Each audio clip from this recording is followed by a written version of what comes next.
Kahit nasa kabundukan na tayo, no? Bubong pa rin ang motor at mga sasakyan, naririnig mo.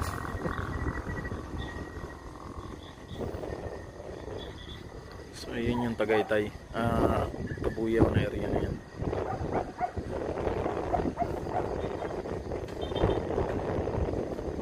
Hindi ko na alam kung saan siyang lugar to, pero diyan kami galing, dyan sa Kabuyaw na yan.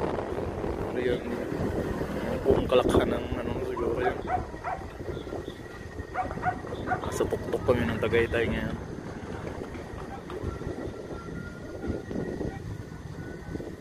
Hindi lang kita dito sa bukid niya.